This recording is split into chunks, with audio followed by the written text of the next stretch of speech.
Zéro. D'ailleurs.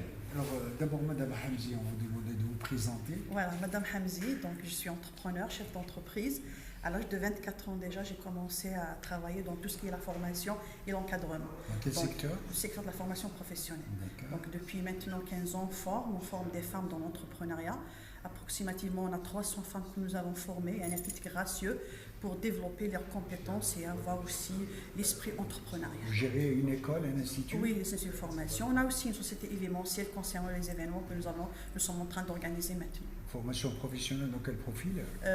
Les profils, il y a plusieurs. Donc, on forme dans le management, dans la gestion, il y a plusieurs domaines qui s'adaptent à l'actualité. Hein. Voilà. Une très bonne chose qu'il y ait justement un colloque sur l'entrepreneuriat féminin qui est à encourager. Oui, oui. Alors, donc, l'idée de l'entrepreneuriat féminin, donc, c'est pendant le Covid, hein, pendant la Covid-19, en pleine pandémie, que j'ai pensé pourquoi pas. Je me suis dit qu'il y a des femmes qui travaillent, il y a des femmes qui sacrifient leur vie par rapport au détriment de leur famille, etc. Pourquoi pas? On ne va pas parler de ces femmes, on va les refaire sortir et elles doivent parler parce que la femme, il n'y a pas que le domaine artisanal, il y a le bâtiment, il y a beaucoup de domaines que la femme vraiment travaille. Et il faut les faire sortir, mais il faut un encadrement parce qu'il y a toujours cette histoire de peur, donc de résistance, de réticence, etc.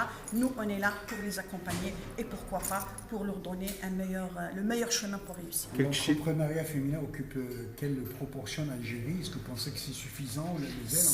Alors, on a fait beaucoup de recherches, malheureusement, ça manque. D'ailleurs, je lance à l'appel à tous les professeurs des universités, etc., de faire des recherches pour avoir des résultats exacts concernant le nombre de femmes en Algérie qui est active. Mais selon ma petite recherche, par exemple, si on prend le financement de CNAC ici à Tizi Ouzou, c'est environ 4 000. Donc 2 000, pardon.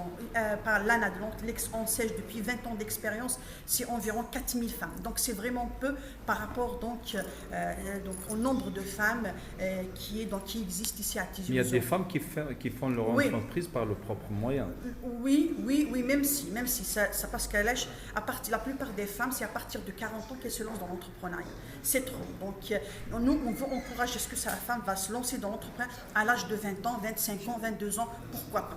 D'accord. Il y a aussi l'influence de l'environnement socio-culturel. D'ailleurs, on va parler aujourd'hui comment faire face à cette problématique, comment on doit vraiment donc mettre fin à cette histoire de socio-culturel parce que la femme est capable de gérer, est capable de donner une valeur ajoutée. Très bien. Merci. Merci.